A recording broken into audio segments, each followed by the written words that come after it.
Halo para pendengar, dimanapun kalian berada. Balik lagi di channel Gear Christopher. Oke, pada video kali ini gue akan kembali melanjutkan tentang pembahasan spin-off Konosuba yang pertama. Dalam spin-off kali ini, cerita akan lebih berfokus kepada keseharian Megumin di desa klan Iblis Merah ya teman-teman. Karena memang latar ceritanya itu beberapa tahun sebelum cerita utama Konosuba dimulai. Dan gimana keseruannya? Mari kita mulai langsung aja pembahasannya. Pada part sebelumnya, kita sudah mengetahui bahwa kehidupan Megumin di desa klan Iblis Merah itu cukup memprihatinkan, di mana dia tidak bisa makan secara teratur tiap harinya. Bahkan, untuk makan siang saja, ia harus bertarung dengan Yunyun terlebih dahulu. Pada part kali ini, cerita pun dimulai dari kehidupan sehari-hari di sekolah sihir klan Iblis Merah. Pagi itu, seperti biasa, Yunyun itu langsung menantang Megumin dalam sebuah pertandingan. Dan karena Megumin itu tidak memiliki potion penambah skill, jadi sebagai gantinya, jika Megumin kalah, maka Megumin harus menuruti perintah Yunyun satu kali. Tapi pada akhirnya sih, Yunyun itu kalah karena kepolosannya lagi. Jadi bekal makan dari Yunyun pun langsung diambil oleh Megumin. Setelah itu, aktivitas kelas juga berjalan seperti biasa. Tapi saat bimbingan kelas, sang guru pun memperingatkan para siswanya untuk berhati-hati karena memang sekarang ini banyak sekali monster yang aktif mendekati desa. Dan hal ini merupakan kejadian yang langka karena desa klan Iblis Merah itu bahkan ditakuti oleh Raja Iblis sendiri.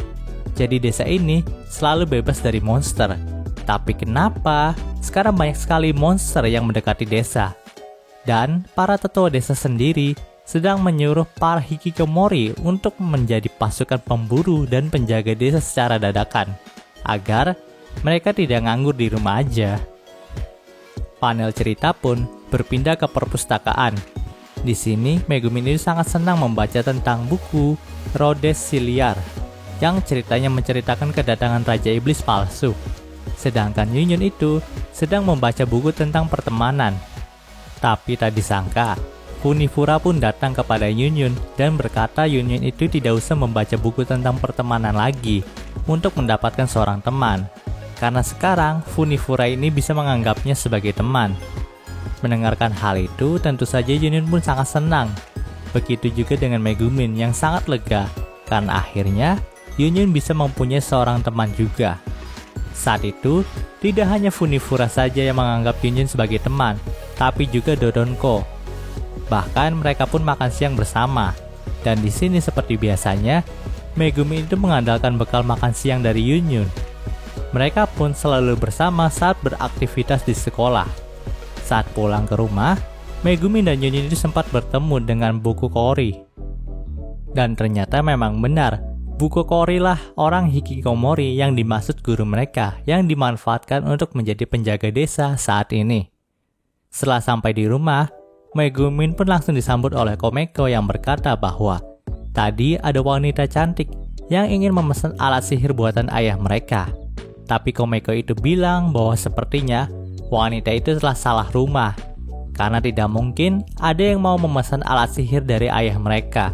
Karena memang semua alat sihir yang dibuat oleh ayah mereka itu tidak berguna. Contohnya, seperti gulungan sihir yang jika dibaca mantranya akan membuat cahaya. Tapi gulungan itu tidak bisa dibaca dalam keadaan gelap. Tapi jika gulungan itu dibaca dalam keadaan terang, maka cahaya yang akan ditimbulkan itu percuma saja dan tidak berguna sama sekali. Namun, saat Megumin membaca kertas pemesanan yang ditinggalkan oleh wanita itu, ternyata memang benar. Ia ingin memesan barang dari ayahnya. Dan wanita itu ternyata pemilik toko sihir di kota pemula, yaitu Axel. Tapi Megumin itu langsung mempunyai firasat bahwa wanita ini pastilah memiliki selera aneh dalam mengoleksi alat sihir. Dan kalian pasti tahulah siapa wanita yang dimaksud oleh Megumin ini. Setelah itu, Komeko pun langsung mengatakan bahwa dirinya itu lapar. Melihat hal itu, Megumin pun langsung berinisiatif untuk memasakkan sesuatu untuk Komeko. Tapi Komeko pun berkata bahwa ia sudah menyiapkan bahan masakannya. Dan ternyata bahan yang dimaksud oleh Komeko adalah kuro. Di sini, Megumin itu langsung berkata kalau mereka harus menunggu kucing itu untuk lebih gemuk terlebih dahulu. Padahal sih, Megumin itu nggak tega untuk masak Kuro sebagai makanannya. Keesokan harinya adalah hari libur. Di sini Megumin itu tidak menyukai hari libur, karena jika hari ini libur, maka ia tidak bisa mendapatkan bekal makan siang dari Yunyun. Ternyata, Megumin itu selalu memberikan hampir semua jatah makanannya di rumah kepada Komeko. Dan di sini lagi-lagi, kita diperlihatkan betapa sayangnya Megumin kepada Komeko. Tapi, Megumin itu tidak habis akal.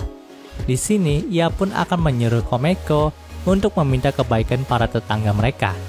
Dan karena Komeko itu sangat disukai dan juga memang Komeko adalah satu-satunya anak kecil di desa itu, semua tetangganya pun sangat loyal kepada Komeko dan selalu memberikan Komeko makanan yang cukup banyak. Itulah cara Megumin dan Komeko agar tetap bisa makan teratur selama liburan. Bahkan buku Kori saja sampai luluh hatinya dan memberikan banyak Komeko cemilan juga makanan yang bisa dibagi dengan Megumin. Padahal saat Megumin meminta makanan kepada buku Kori itu nggak ngasih loh. Tapi saat Komeko yang minta, buku Kori itu langsung ngasih. Di sini buku Kori itu kayaknya lolicon juga deh. Panel cerita pun berpindah keesokan harinya. Pagi itu, Yunyun pun datang dengan semangat dan langsung menantang Megumin untuk bertarung lagi. Bahkan, Yunyun itu terlihat lebih antusias daripada biasanya. Tapi entah apa yang membuatnya seperti itu. Dan pertandingan mereka pun saat itu adalah adu panco dengan Arue sebagai jurinya. Di sini, Megumin itu nggak yakin menang karena memang secara fisik Megumin itu kalah dari Yunyun. Tapi Megumin itu menggunakan Kuro sebagai pengalih perhatian dari Yunyun dan pada akhirnya Megumin itu kembali menang. Oh ya, di sini Yunyun itu nggak hanya berbaur dengan Megumin saja loh. Sekarang Yunyun itu sudah memiliki cukup banyak teman di sekolahnya. Jadi, Yunyun yang biasanya tidak memiliki pasangan dalam pelajaran olahraga, kini ia pun bisa berpasangan dengan Dodonko dan Funifura. Melihat hal itu, Arue pun menggoda Megumin dengan berkata kalau Megumin itu kena NTR. Saat itu, tibalah pelajaran terakhir, yaitu memburu monster di sekitar hutan desa. Para siswa itu akan dipersenjatai dengan senjata yang ukurannya 2 kali lipat lebih besar daripada badan mereka.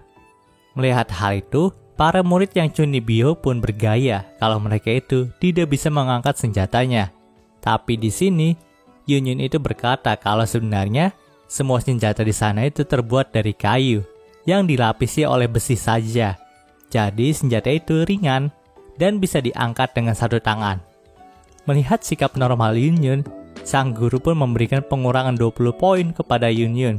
Pada akhirnya, mereka semua pun berburu monster yang sudah dilumpuhkan oleh guru mereka. Jadi para siswa itu tinggal melakukan serangan terakhir saja untuk menaiki level mereka. Tapi saat itu, ternyata ada Manticore nyasar yang muncul dan mengejar para murid. Sontak, semua murid pun berhamburan keluar hutan untuk mencari guru mereka. Dan untungnya, guru mereka itu datang tepat waktu untuk membasmi Manticore itu. Namun sebenarnya, guru itu sudah tahu kalau murid-muridnya itu dikejar Manticore. Tapi, ia lebih memilih menunggu para muridnya benar-benar terpojok terlebih dahulu, agar ia bisa muncul di saat-saat terakhir dan menyelamatkan muridnya dengan cara yang keren, layaknya seorang tokoh utama di dalam anime-anime. Setelah mendengarkan pengakuan somplak dari gurunya itu, para murid pun menjadi kesal, termasuk Yunyun dan Megumin, yang langsung menghajar guru itu di tempat. Semakin hari, Yunyun itu selalu agak menjauh dari Megumin, karena Dodonko dan Funifura itu selalu mengajak Yunyun untuk bermain. Di satu sisi, Megumin itu merasa lega, tapi di sisi lain Megumin itu sedikit kesepian. Namun pada akhirnya, pertemanan Megumin dan Yunyun itu tetap bisa berlanjut akibat pertarungan mereka di pelajaran pertarungan fisik. Tapi tentu saja, Megumin dapat mengalahkan Yunyun dengan kecerdikannya. Setelah semua pelajaran selesai, para murid pun langsung pulang ke rumah. Dan setibanya di rumah, Megumin pun kaget karena Komeko itu memiliki banyak sekali makanan yang disimpan di rumah mereka. Namun, saat Megumin bertanya dari mana semua makanan itu, Komeko pun menjawab dengan serius, "Namaku Komeko, menjaga rumah adalah tugasku. Aku adik iblis nomor 1 di klan Iblis Merah." Dia membuat pose selagi mengatakan hal itu. Di sini, Megumin pun hanya bisa ngebatin, anak ini akan menjadi orang hebat di masa depan. Panel cerita pun sedikit beralih ke cerita selingan antara Komeko dan host lagi. Di sini, ternyata segel dari bagian lain Wolfbait itu hampir selesai. Tapi, Komeko itu meminta makanan yang banyak terlebih dahulu kepada host sebagai syarat untuk menyelesaikannya. Namun setelah diberi makanan yang banyak, Komeko itu malah tidur akibat kekenyangan dan tidak menyelesaikan puzzle dari segel Wolfbait itu. Panel cerita pun berpindah lagi ke esokan harinya. Ternyata, Yunyun dan Megumin itu sudah memiliki janji untuk membantu Bu Kokori untuk menyatakan cinta sang Nit itu kepada seseorang. Namun anehnya, Bu Kokori itu tidak ada di tempat saat mereka janjian. Jadi akhirnya, Megumin dan Yunyun pun langsung pergi ke rumahnya. Dan ternyata Bu Kokori itu masih tidur karena memang ia adalah sang Nit paling berpengalaman yang ada di desa Iblis Merah. Singkat cerita, mereka pun pergi untuk mendiskusikan kisah cinta Bu Kokori di sebuah kafe. Ternyata, orang yang dicintai oleh Bu Kokori itu adalah Soketo, sang gadis paling cantik di desa ini. Ia juga seorang peramal yang hebat di desa ini. Jadi di sini, Megumin pun menyarankan agar Bu Kokori itu meminta Soketo untuk meramal tentang siapa yang akan menjadi istri masa depannya saja. Sehingga jika Soketo itu melihat jika yang akan menjadi istri dari Bu Kokori adalah dirinya sendiri, maka hal itu bisa jadi pernyataan cinta yang terbaik. Semua pun setuju dengan hal itu. Namun karena kecunibioan dari Bu Kokori dan Soketo, maka hal itu tidak berjalan sesuai rencana. Di sini, ada sebuah event di mana Bu Kokori itu akan memberikan sebuah pedang kayu berukiran naga kepada Soketo. Soketo itu memang menyukai pedang itu sampai-sampai ia terus mengayunkan pedang itu untuk menebas daun pohon layaknya anak kecil yang sedang bermain. Melihat hal itu, Bu Kokori pun langsung mau membantu Soketo dengan meniupkan sihir angin ke arah Soketo yang akan mengayunkan pedangnya. Tapi karena Bu Kokori itu hanya bisa menguasai sihir tingkat lanjut saja, jadi ia pun mengeluarkan sihir tornado dan secara otomatis langsung menerbangkan Soketo ke langit. Kesengklekan dari Bu Kokori itu nggak berhenti di situ saja. Saat mereka berburu monster di hutan, Bu Kokori itu nggak sengaja mengeluarkan skill Inferno-nya di dekat Soketo dan hampir saja membunuh Soketo dengan skill itu. Alhasil, Soketo pun mengira kalau Bu Kokori itu membencinya dan ingin membunuhnya secara diam-diam. Tentu saja kesalahpahaman itu memang tidak bisa dihindari karena kesengklekan dari Bu Kokori sendiri. Tapi akhirnya, Megumin itu berhasil meredam kesalahpahaman di antara mereka. Di sini, Megumin itu mengatakan bahwa sebenarnya Bu Kokori itu hanya ingin diramal tentang istri masa depannya oleh Soketo. Dan pada saat diramal, Soketo itu terkejut karena tidak ada gambaran tentang istri masa depan dari Bu Kokori. Jadi ia pun menyimpulkan bahwa Bu Kokori itu tidak akan pernah menikah. Mendengar hal itu, Bu Kokori pun langsung sakit hati dan langsung pergi begitu saja. Oh iya, di sini Megumin juga sempat diramal oleh Soketo. Di sini, Soketo itu berkata bahwa nantinya Megumin itu akan mendapatkan teman party yang sangat baik saat ia mulai petualangannya di kota Axel. Setelah mendengarkan ramalan itu, Megumin pun langsung pulang ke rumah. Dan ia pun disambut oleh Komeko yang mengatakan bahwa Bu Kokori itu memberikan banyak makanan kepada Komeko dengan janji jika Komeko sudah besar dan menjadi gadis yang cantik, maka Komeko mau mampir ke rumahnya. Mendengar perkataan sengklek itu, Megumin pun langsung bergegas ke rumah Nit sialan itu untuk membunuhnya. Panel cerita pun berpindah ke cerita sampingan lagi antara Komeko dan host. Di sini, dua segel utama hampir diselesaikan oleh Komeko.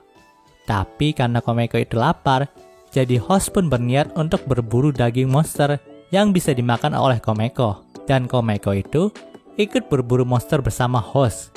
Namun, yang mereka temui itu adalah sekelompok besar beruang sekali serang.